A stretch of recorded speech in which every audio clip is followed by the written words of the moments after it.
तर मित्रांनो नमस्कार. कमळी या मालिकेच्या आजच्या भागामध्ये आपण बघणार आहोत. इकडे मात्र आता ऋषीला असं समजतं की अन्नपूर्णा आजी व्यवस्थित म्हणजे ठीक झाल्या आहेत. त्या पहिले कोमात गेल्या होत्या, आता त्या कमळीमुळेच परत जशाच तशाच झालेल्या आहेत. आता त्यावेळी ऋषीला मात्र हे सगळं कळाल्याच्या नंतर ऋषी मात्र गौरीला सांगत असतो. गौरी मात्र ऋषी आणि त्यांच्या घरीच कामाला असते. तिला माहीत झालेलं असतं की माझी कमळी यांच्याच घरी आहे, तरी पण मात्र ती ऋषीच्या घरीच राहत असते. ती दाखवत नसते की कमळे मी यांच्या घरी आहे, तू काळजी करू नको, असं तिनं कमळीला काहीच सांगितलेलं नसतं. तर ऋषी सांगू लागतो की खरं तर मावशी अन्नपूर्णा आजीनं बऱ्याच झाल्या आहेत. तर त्यावेळी गौरी डायरेक्टली देवाला हात जोडू लागते की देवा बरं झालं रे, तू चांगली गोष्ट केली आहे, तुझे आभार किती मानवणं हे कमीच आहेत. तर गौरी हे सगळं बोलत असते. तर ऋषी म्हणू लागतो बघा ना मावशी, जिथे मेडिसिन कामी आले नाही ना तिथे मात्र तिची विल पॉवर कामी आली आणि तिच्यामुळेच अन्नपूर्णा आजी आज या दुनियामध्ये परत जशाच तशा आल्या आहेत. तर त्यावेळी कमळीबद्दल मात्र गौरीला खूप गर्व वाटू लागतो. तर दुसरीकडे अनिका, कामिनी आणि रागिनी बसलेले असतात. त्यांना तर खूप मोठा धक्का बसलेला असतो, कारण की जेव्हा अन्नपूर्णाला काही कळत नव्हतं, बोलता येत नव्हतं ना, ती फक्त डोळ्यांनी बघत होती, तेव्हा मात्र रागिनी आणि अनिकाने मात्र तिच्यावर खूप सारे प्रयत्न, तिला मात्र खूप सारं दुःख, खूप परेशान केलेलं असतं, तिच्यावर खूप अत्याचार केलेला असतो.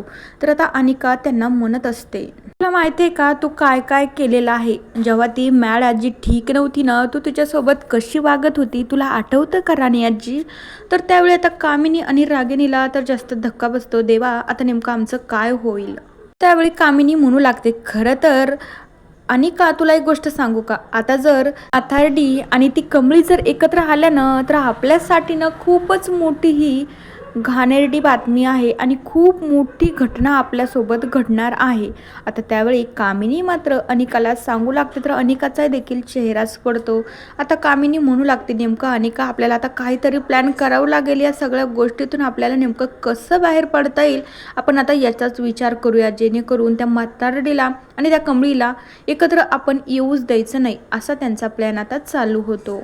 तर दुसरीकडे अन्नपूर्णाजवळ कमळी बसलेली असते, निंगी देखील खाली बसलेली असते आणि बाबा आणि राजन तिथेच असतात. तर अन्नपूर्णाला कमळीला बघून खूप आनंद होत असतो. तर आता अन्नपूर्णा म्हणू लागते कमळी बाळा, मी तुझी ना खूप आतुरतेनं वाट बघत होते. मला असं वाटत होतं की तू मला कधी भेटशील आणि मी तुला कधी बोलेल. मी याच दिवसाची वाट बघत होती आणि फायनली तो दिवस, तो टाईम आणि ती वेळ सगळं काही माझ्यासमोर आहे आणि तूही माझ्यासमोर आहे. तुला जे काही मागायचं आहे ना ते माग, मी तुला नक्की देईल. तुला हवं ते मी मात्र देईल. तर कमळी एका क्षणासाठी विचार करते आणि बघूया आता कमळी अन्नपूर्णा मॅडमकडे नेमकं काय मागते आणि काय नाही. निंगी पण आश्चर्याने बघू लागते. तर राजनला मात्र खूप भारी वाटत असतं.